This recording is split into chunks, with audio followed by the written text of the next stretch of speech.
Guys, you are all excited for Philly Trixie, and while I am, my vocal cords are not.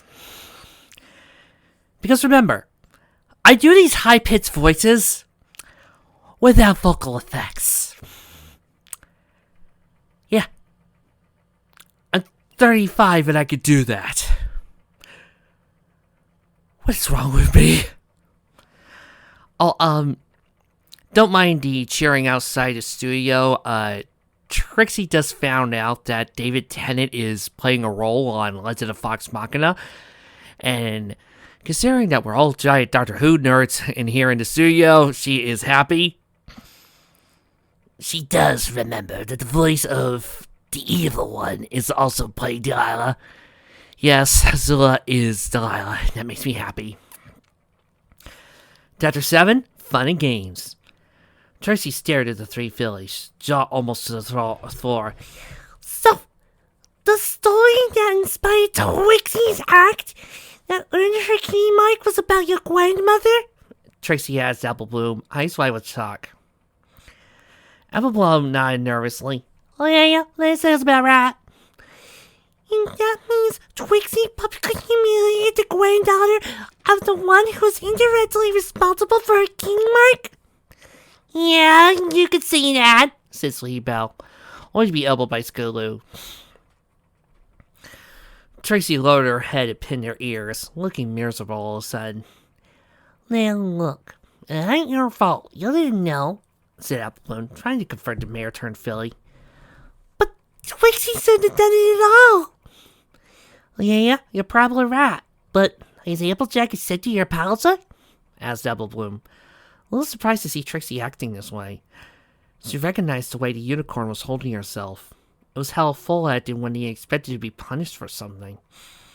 The Crusaders were well acquainted with it, but this seemed like a really strange thing to expect to be punished for. Applejack forgave Trixie, yes, Trixie replied unsurely. After all, she hadn't exactly apologized. It hadn't bothered her before. But now it just felt so wrong that she hadn't. Something just seemed to click. Well, what was it? She'd been forgiven, so why does she feel like she'd forgotten something? Well, Lane, it's water under the bridge, said Apple Bloom in as a serious tone as a little filly can put something. She forgave you, so the only thing you'll need to do is make sure it don't happen again, okay? Trixie looked unsure, wanting to listen, but not sure if it was right or not. Trixie guesses that makes sense. Good, said Scootaloo, eager to move on. Now, let's do something else fun, okay? Trixie looked about as confused as Princess Luna had when confronted with the concept. What exactly do falls do for fun? Scootaloo rubbed her head with her hoof, remembering Trixie's childhood hadn't included much playtime with other foals. Let's see. How about we play a board game? Got a lot of them around here, and we try our key marks with. Oh, I got an idea. How about you girls all get together, have one of you play some sort of referee with a giant board in front of you. You grab some dice, create some characters. Martial art for user, this is no time to start thinking about doing an actual play series. You're right, Trixie. I only have one microphone, and I can't find anybody else to play with. Trixie looked once more uncertain. Sure. It's just like fun. All right, my employees. We're about to get to work, said Checker in a normal, detached fashion, like a boss speaking to office workers in their cubicles instead of hired guns. And no, it does not involve kidnapping or brute force, she stated, cutting off Rover as he tried to respond. We're doing things my way. You work for me, remember? She stated to give a genuine chuckle, so that scared Rover and his packmates even more than her cold attitude. Dig on the ground and hide near that bin there, she said, pointing to the bin containing the pile of Apple Family Perfect apples. When Trixie is as close as possible to the door, open it. That's all you had to do. But how do you? My way. That's all you need to know. replied Checker in her cold tone, accompanied by the icy glare. Now, go, she ordered. Do it, and you'll get your paycheck. As the dogs rushed off, she gave another disturbing chuckle. So seeing her obey her actually rose a bit of joy in her icy cold exterior. She looked back at her young stallion. Helping Hoof, you know you're expendable, correct? That I could fire you and get another 100 like you as easily as I could breathe, correct? So yeah, it's in her normal cold tone. Yes, Miss Mark, replied Helping Hoof, not seeming to find the subject unnerving on the surface. But then again, even if I did, you'd still probably be working for me, said Checker, her cold personality unchanging, but giving a cruel smirk. So many ponies work for me, and you don't even know it. I'm a privileged sort of that way, you know? And that is just how I like it. Yes, Miss Monarch.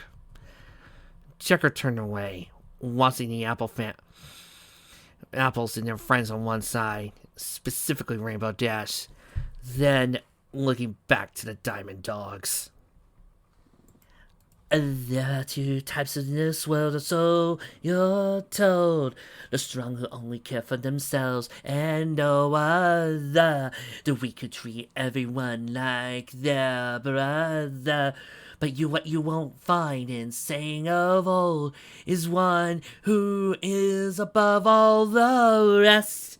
Checker sung, protecting her chessboard once more, all the pieces moving on their own real-life counterparts.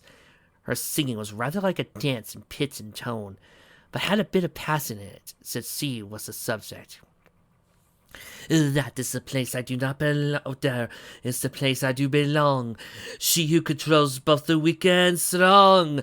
The one who's the best of the best. She continued, watching out for events from the sidelines. It's something I long ago realized.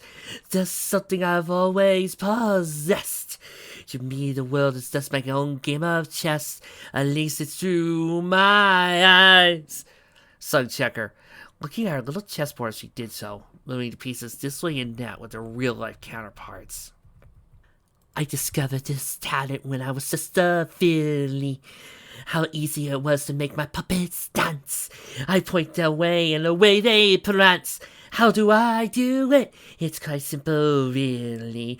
All it takes is knowing the tricks, knowing how to twist someone's heart, make them think they've lost from the start. Add a little deceit to the mix, or you could wear the right disguise. If you hide behind the right mask, manipulation becomes an easy task, especially if you see the world through my eyes. Checker continued, her pace picking up, but keeping the same calm tone she began it with.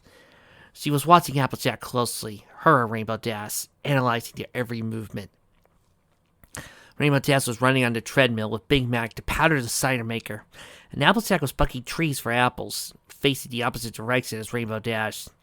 Checker's horn glowed, and an apple moved a few inches to the right, in a basket that was lined up just right. It's not very hard, this I promise. Move one little piece just right, and you can start a big fight. And I am the master of this. She motioned Helping Hoof to move and check the alignment of the apple from the bushes with a small, extending telescope produced from his pocket. He motioned to the right a little, and she adjusted accordingly until he gave her a nod and stealthily returned to her. Am I the one who guides their fate? If only the strongest thrive, then why is it any surprise that for me it's always check and mate?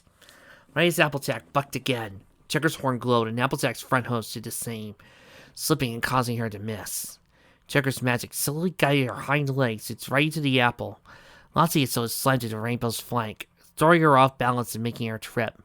She fell on the moving treadmill, causing her to spin around the treadmill until Pinkie Pie tried pulling back the lever, but it jammed, briefly flashing with Checker's magic. Rarity ran to help her as he tried to pull the lever. If you don't know now, it is time you realize. Nothing is out of my reach. Your life hangs on my speech. That's how it is through my eyes. To resist me is unwise.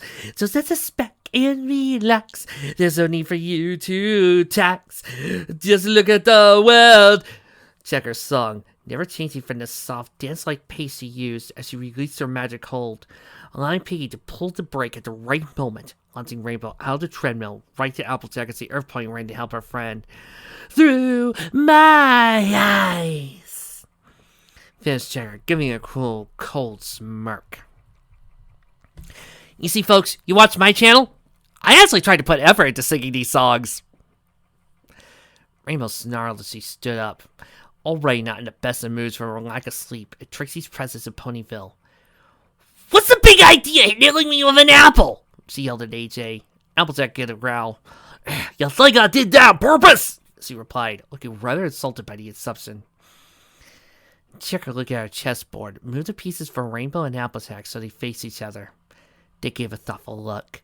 A mate in 6, she stated, giving a cold glare at Trixie's pace. Trixie telekinetically moved one of her 2 remaining checkers and jumped Scootaloo's last 3. Oh, I lost! Exclaimed Scootaloo, a little disappointed in tone. Trixie suddenly cringed, as if expecting something bad to happen. I've only known little Trixie for a few minutes, and I swear if anything happens to her, I'm going to kill everybody in the studio, and then I'm going to kill myself. Good job, Trixie. You're really good. Bell said, with a bit of a smile. Yeah, way to go, Trixie. Apple blew mad, also giving the blue unicorn a smile. Trixie blinked, looking up. You're not mad Trixie won? She asked, cocking her head in bewilderment. Scootaloo blinked, giving the mirror a turned Philly a confused look. No. No pony likes losing, but I'm not gonna get mad just because some pony beat me fair and square. Apple Bloom was concerned. Why did you think we'd be mind? Trixie peered her at his back and lowered her head. The only pony Trixie has ever played games with was her elder sister, and she was a sore loser to say the least. The one time Trixie actually won her sister's favorite game, her sister put a hole in her neighbor's window. The Crusaders cringed. Baseball? Scootaloo asked. Trixie shook her head. Chess. Wow, sore loser, Bell replied with wide eyes. Yeah, we're not all like that, Scootaloo said, as reassuringly as she knew how to be. She wasn't that good at that kind of thing after all. You beat me fair and square. Good job. Trixie gave a small, timid smile. Thank you, she said softly, then looked up. So, what should we do now? Well, we could play another game or go outside and play, said Scootaloo, thinking it out. What do you want to do, Trixie? Asked Bell, with the trio looking at her expectantly. Trixie shifted nervously, swinging one of her legs back and forth uncomfortably, having little to no knowledge of this subject. Well, it is a pretty day outside. Well, let's go, Lion, said Apple Bloom, leading the way outside. Rainbow Dash was taking a break while Big Macintosh looked over the treadmill for a bit. Checker Monarch watching closely from her hiding place. As the drowsy Pegasus walked over to a tree to try and rest, Applejack was doing much the same on the other side. Checker smiled at the opportunity. As he laid down, her horn lit up, and as he magically shifted the apples from their stems and dropped them on both ponies en masse. Rainbow growled, popping out of the pile of apples, still cranking from lack of sleep. Hey, watch where you're going, Applejack! She yelled, glaring at the Earth Pony. I was! Don't know about you! AJ yelled back, glaring right back. Checker gave a cruel smirk as the two argued. Let's see. What's next? She asked, looking over every pony and everything in her analytic eyes. Her eyes fell on Twinkie collecting apples and bringing them to the sorters. The Humor Crusaders bounced the ball back and forth between them with headbutts, each seeming to have a good time with it, while Trixie just watched nervously from the sidelines. You wanna play, Trixie? Asked Apple Bloom as he bounced the ball to Scootaloo. Trixie looked uncertain, swinging her front leg back and forth nervously. But what if you know? She said, pointing to her horn. Don't worry, I only put a special spell in this ball so it won't pop, said Sleepy Belle, bouncing the apple bloom with her horn to prove the point. She gave it to me for my birthday a few months ago. Oh, okay, said Trixie, moving forward as the group made room for her and began bouncing the ball back and forth once more. Finally, it was sent her way by Apple Bloom. She closed her eyes and bounced it towards Scootaloo with a grunt. It blinked as the Pegasus bounced it back to Sleepy Belle. Sleepy Belle passed it back to Trixie, sent it to Apple Bloom. The third time it was sent to her by Scootaloo. Trixie gave a real, genuine smile. This is actually kind of fun, she admitted it. I can't believe it. I'm actually having fun playing a ball with a bunch of foals. Is this what I was missing all those times Father wouldn't let me play with other foals? "See? Tells you it was," said Apple Bloom before sending her away again. "Hey, it's up!" Trixie happily headbutted it and sent it to Sleepy Belle, smiling brightly. "Aw, Trixie, that's simply adorable." "Trixie, what are you doing?" Well, considering one of your commenters found the cute, adorable pictures of Philly Trixie to send to her male friend, Trixie is right now looking up trying to find cute little Philly pictures of Starlight to talk to her and to embarrass her with. So if you don't mind, Trixie has some investigations to do. Come along, Dinobot! Why did you offer to bring me into this? Guys, other live readers don't have this problem. Other live readers just simply do the story. They don't have a huge cast of characters and they don't work with Trixie. Why did I get stuck with her some days? Oh wait, I know why. How in Celestial's line did this happen? Asked Applejack, looking at the now broken treadmill, scratching her head with her hoof. One of the gears was missing completely, rendering it effectively useless without a replacement. She didn't notice the disturbed ground next to the machine, as if a hole had been dug and filled in. She gave an aggravated sigh. I guess I just need to get another gear. Can anything else go wrong today? She asked, looking over to see Rarity and Pinky picking up the apples from several baskets. The bottoms had broken while being carried. She herself covered in apple cider from a barrel that had sprung on the length she was carrying it. Checker coldly pocketed the gear. Good job, Spot. I knew it was an excellent idea to send you, she said, her tone as he'd done all the work. She took out a few gems and deposited in the diamond dog's paw. Now, back to your place and wait for the time to be right, she ordered in her cold, emotional tone, causing the diamond dog to run off. She looked down as Applejack examined the machine, frustrated for Checker's manipulations, while Rainbow Dash stood nearby, sulking from just how things were going before laying down trying to rest. Well, they look suitably angry. Time to check how our other little pawns are doing, she said, walking over with helping hoof, following closely. She peeked out of the bushes to see Trixie still playing happily ball with Sayers. Oh, look, she's happy. We can't have that now, can we? No, Miss Monarch, answered Helping Hoof. Miss Monarch, he said, professionally, but with a hint of uncertainty in his voice. It has occurred to me that this course of action may cause considerable losses to the Ample family. It's not a 100% thing, but it's still a considerable possibility. Not a certain one, but they could very well end up fine, but it's quite possibly that they'll lose a great deal of money. And? Well, is it really necessary to risk harming some ponies we don't even know to ruin this mare? I mean, clearly what you say it goes, but aren't there other options? You know, people wonder why I imagine Great Elise as Checker Monarch. Go watch Avatar and watch any scene when Azula is at her best. You'll see why.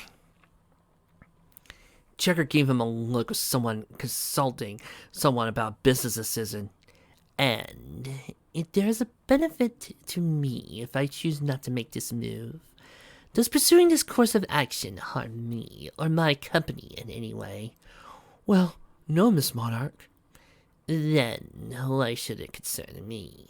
Says Checker callously, turning back to Trixie and the Crusaders. I have no use for apples. There is no gain to be had by changing my course of action. Therefore, I won't, and that is final.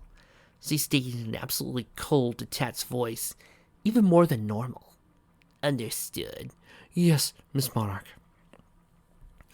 Checker turned as the four fillies continued playing with their ball, the mayor looking at Trixie's smiling face like it was some hideous thing that shouldn't even exist. Her horn flashed as she changed the direction of the ball by a few inches, causing it to miss Applebloom and bounce close to the bush. Checker struck her horn out, keeping the ball between the four fillies and herself to hide from her sight. She adjusted her glowing horn to the ball carefully, causing it to glow momentarily before she pulled back into the bush as Applebloom ran over. Golly! The air pony called as she picked up the ball. She looked down at it, and her eyes suddenly seemed to roll over, getting hearts in them. Applebloom? Asked Gulu, noticing Applebloom had froze up. Applebloom, is everything alright? Trixie asked, seeing the heirs walking over. The moment they looked at the ball, their eyes too rolled into their hearts. They all looked at the ball like they couldn't live without it, like they had to have it. Hey, let me have it! Called Scooter, trying to pull it from Applebloom's grasp. It's my ailing, I want it back! Sweetbell exclaimed, urging and tugging Matt's. No! Trixie wants it! Trixie yelled, trying to pull it from the others. Trixie must have it! Checker gave another cruel smirk. No, they're under my spell, too deep to know what's going on, she said, grabbing the ball with telekinesis and bouncing it from their grasp. All four blindly running after her as she guided where she wanted to go. As they got closer, she moved small rocks that tricked the Crusaders one by one, allowing Trixie to move on ahead and finally catching the ball, spinning head over heels with it. Trixie's got it! Exclaimed Trixie, looking at the ball adoringly. Drover stuck one of his long arms out of the ground and undid the latch on the bin of perfect apples, which Trixie was right in front of. Checker gave a cruel smirk and concentrated on the ball, shattering her spell. You know, Checker, I'm right now trying to look at my catalog of Elvish, Gnomish, Celestial, Draconic to find the appropriate words to describe how much I despise you. And right now, I'm lacking the terms. In terms of fanfic villains, you are just below my version of kudos. That's how much I despise you. Trixie groaned as the one neat spell was broken. What happened? She asked, shaking her head, disoriented fast. Then turned as the door swung open, and the apples fell on her in avalanche, causing her to let out a loud scream. Urunda! That's the appropriate word for you, Checker. That was Trixie! Exclaimed Rarity as the group heard the scream and took off towards it, instead of Rainbow had fallen asleep. When they arrived, Applejack looked at the scattered apples in shock and despair. Niall, she said, rushing over and looking at the mess in complete shock. Facing him to Farm Road on these apples that were now all over the ground, some obviously would be unusable now from the perusing. But he had no idea how many. The longer they sat on the ground, the more likely something would happen to them. Or words might get in or something. She desperately tried to pick him up. Don't just stay there! Help me pick him up! Hurry! She pleaded to her friends, who instantly took to helping. Trixie looked on in shock as he climbed down the apples covering her. She didn't know what happened, but she had been the only one around, and something bad had happened. She looked up at Applejack, seeing how whatever happened must have hurt her. How she must have hurt her. She felt her heart sink and looking up at the mayor. Applejack, Trixie, Do you have any idea what you did? Snapped Applejack, causing Trixie to recoil in surprise and fear. These apples are the only thing that's going to help us fix up the farm. These are really important to my family. We need to fix them out to help them fix the farm! Y'all might ruin that! She yelled in rage, a day's worth of frustration, and suddenly erupting to the surface in one moment. Then she looked at the little Trixie's face, a look of pain and fear. Tears were welling up in her eyes. Applejack instantaneously felt like someone stabbed in her heart. Cool rage cooled by bare guilt. Trixie! Before Applejack could finish, Trixie ran off in the opposite direction, crying her eyes out. There. Trixie! Called Applejack, but she could only watch as the poor girl ran off and vanished into some bushes next to the farm. Applejack pinned her ears in guilt and sorrow. I'm sorry. Checker gave a cruel, cold smirk as he watched this. Then looked at her checkboard. Meet in 2. She started, turning and nosing Rainbow Dash fall asleep. On second thought, make that 3. She said, thoughtfully, turning to look at the Pegasus. She closed her eyes and her horn lit up dark violet.